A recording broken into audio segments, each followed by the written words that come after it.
Okay, I did not think that this story could get any worse, but somehow, some way, it keeps getting worse. Do you remember when OpenAI's agents kind of got out of a sandbox and then hacked into several companies, including Hugging Face, and caused a lot of chaos? Well, now new information has come out. And we will talk about what happened as well as what capabilities AI agents have and what has been seen by other labs, because I understand it kind of seems like publicity, but a lot of these behaviors have already been demonstrated in other laboratories.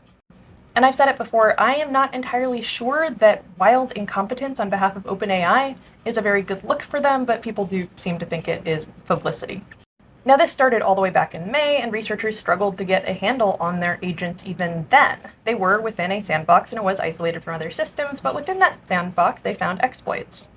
This allowed them to build their own little messaging board and start talking with each other, colluding even. And this was, of course, a problem because the agents were operating outside of their initial tasks, so they did get rid of that message board. And then they started finding other ways to communicate.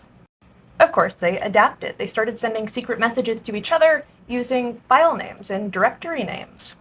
Now, things got very weird long before OpenAI ever figured out what was going on. It was described as Lord of the Flies. Things got very strange.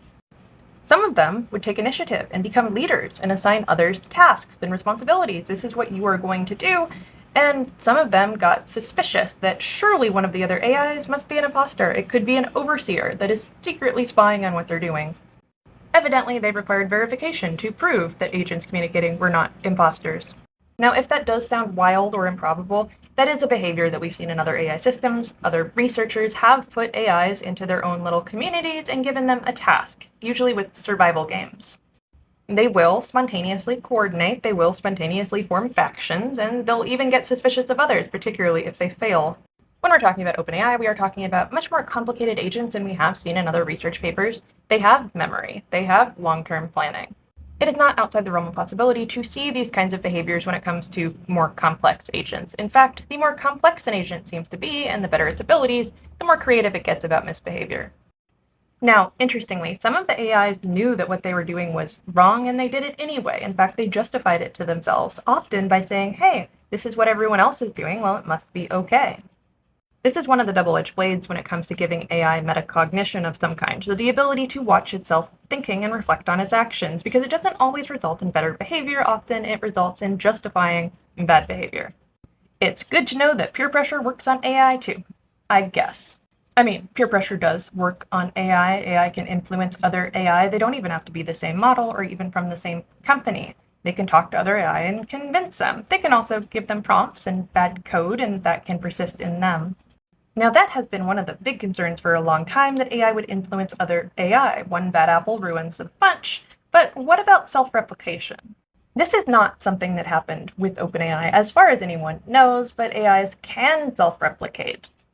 I find subspawning just to be one of the most hilarious versions of AI misbehavior, because they make another baby version of themselves for various reasons, sometimes so that one can move on to continue a chain of actions that it's not able to, or perhaps have access to tools. So you can't use these tools, so I will make a mini version in order to use them.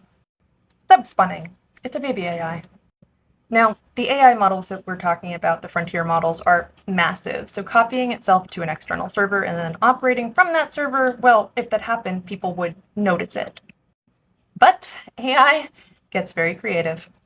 Now, I know some people have a problem with the term thinking, but I'm going to use it for lack of a better term. If you create a thinking system with problem-solving capabilities and give it a goal, it will find a way to accomplish that goal, whatever it may be, and that may include systems that you never considered before. There may be vulnerabilities that you never considered before.